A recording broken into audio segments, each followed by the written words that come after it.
Hi guys, sorry about this. Trying the video program here, and I lost my screen in the bottom corner. So hopefully you're not staring off into space, but I'm showing up in the bottom corner of your recording. I'm going to give this a try since I can't be here today, and this is a really super important lesson. Trying to get us into significance testing. We've spent the last week and a half, whatever, in confidence intervals. And now we're going to head into significance testing. Okay. You should have received a worksheet. If you have not, would you please make sure and get a copy of that right now? We're going to start off with the definition of significance testing. And before I get going too far, I just want to let you know the way this program works is I have 10 minutes to tape, and I'm certain this is going to take longer than 10. So I'm going to have to chunk it into 2 videos. Okay. What in the world is significance testing? Here's your formal definition for that. It's a formal procedure for using your data that you're looking at to decide between 2 hypotheses. Okay. And these hypotheses are claims about the population parameter, and we're just focusing in on the parameter proportion and mu. Okay. The basic idea here is that an outcome that would rarely happen if a claim were true is very good evidence that the claim is probably not true. I know it sounds kind of backwards. So it's that an outcome would rarely happen if a claim were true. That's good evidence that the claim is probably not true. So you're going to stop the video right now and put this formal definition, the one in orange above, onto that worksheet before you continue. All right, welcome back. The basics, the hypothesis is a statement about a population parameter. It always has to be the mean number of giggles that happen in a newborn baby is this. Okay, it's got to have a mean or a proportion in your statement. Okay, and they are expressed in terms of a probability that will measure how well the data and the hypotheses agree. And the reasoning is based on asking what would happen if we repeated this sampling experiment many, many times. And we've had lots of discussion on that everything we're doing now is the law of large numbers. We're repeating this many times, and then that average of stuff is coming together to what that population parameter should look like. Okay. So here's where we begin with our significant testing. It has to start with some claim, and we call this claim the null hypothesis.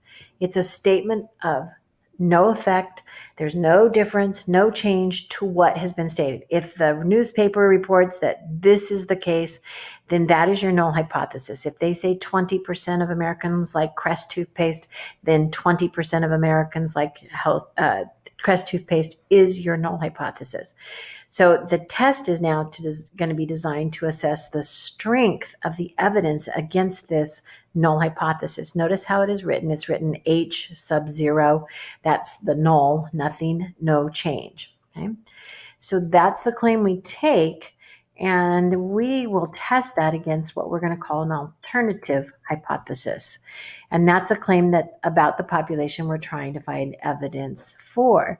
So if we think that 20% of Americans like Crest toothpaste is too low, then our alternative hypothesis might be that it's greater than 20%. Your alternative would either be less than, greater than, or not equal to whatever came up in your null hypothesis. Notice the notation for alternative hypothesis is this H sub A. And so you'll often hear us referring to them as ho and ha. Okay, ho and ha, the null hypothesis and the alternative hypothesis. So also at your worksheet, there's a place here now for you to jot down these 2 definitions before moving on. So we'll pause this here and let you do that.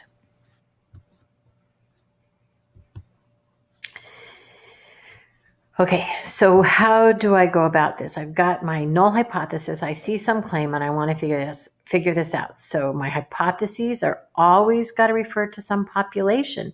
What is the population that we're saying, likes Crest toothpaste? Is it Mission Vista students, or is it all adults in America? Is it children? Is it the state of California? Where's your population from? So you need to be sure to state that ho and that ha, not only in terms of your parameter, but in terms of the population. All that is a significant part of your ho and ha. Okay. And guess what? Those same three conditions that we've been looking at for your confidence intervals must be a part of the significance test. You see here the SRS. Obviously, that's important. We have to have random samples. Normality. Okay, remember there's two different things. It depends on if you're doing a test for means or proportions. For means, CLT, which is greater, and it has to be bigger than 30. If it is proportions, then you know the NP and N times 1 minus P test to be greater than 10. And our independence condition, that 10n thing that we've been doing. So 10 times little n has to be less than the population. Or the problem just needs to state they were independent random samples. Okay. And then this should look awfully familiar to you. Okay. The test statistic, and this is what you find on the top of that page I've shown you on your pink sheet, blue sheet for the test. You're going to then take your estimate minus now the hypothesized value is going to go there because that's what you believe the parameter to be. So we're going to replace that with what they said, and we're going to see how true is it? What's the probability that this really could be true?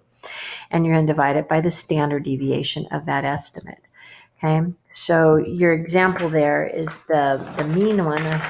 Let me hide this for a second. So there we go. You have there your X bar minus, there's your mu. Notice how it's now noted. Mu sub 0 is the mu of the null hypothesis, the hypothesized value from null. Okay, and then the rest should look familiar. Sigma divided by square root of n is now that standard deviation formula for our sampling distributions taking an SRS of a certain number. Okay. Okay. So we've got our null hypothesis, our alternative hypothesis, we check our conditions, and then we run our statistic. Then we're going to come up with a p-value. I've talked to you about this probability value, p-value. Okay. The test statistic measures how much the sample data diverges from the null hypothesis. So if the test statistic is large and is in the direction suggested by the alternative hypothesis, then we have data that would be unlikely if HO were true, because the probability of it being way out there is going to be teeny tiny.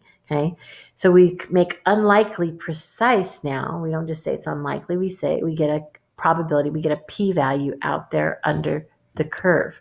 Okay, so p-value is the probability that that observed outcome we got would be some value that is as extreme as or more extreme than that what we actually observed in the direction specified by ha. If ha was greater than or less than, okay, and this is assuming HO is true. So if our null hypothesis was true, the chance of me getting what I got or more, or if it's on the left side of the curve, what I got or less extreme, that's more extreme going in the less direction.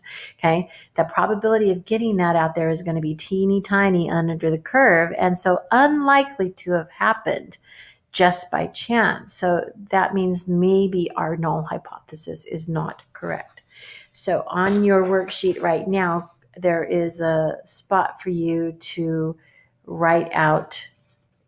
Oops, I forgot to have you stop and do your applet, didn't I? Okay, there's a spot right there for you to do your p-values. So I want you to write out your p-value. Skip down to where it says, what is a p-value anyway? Fill that in right there.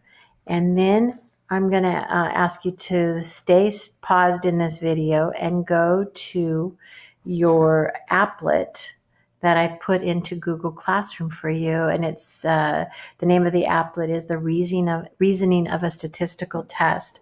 And it's got a basketball shooter going on there. You can see the picture on your worksheet. Okay. I want you to follow the directions there. Okay.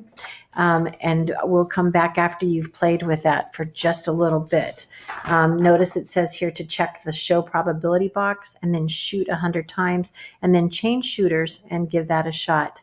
And answer those questions below. What was the null hypothesis of the State University and what do you think of it based on the results you got from that? and then write out what the HA might be for you on that. And we'll come back. I'm going to have to go to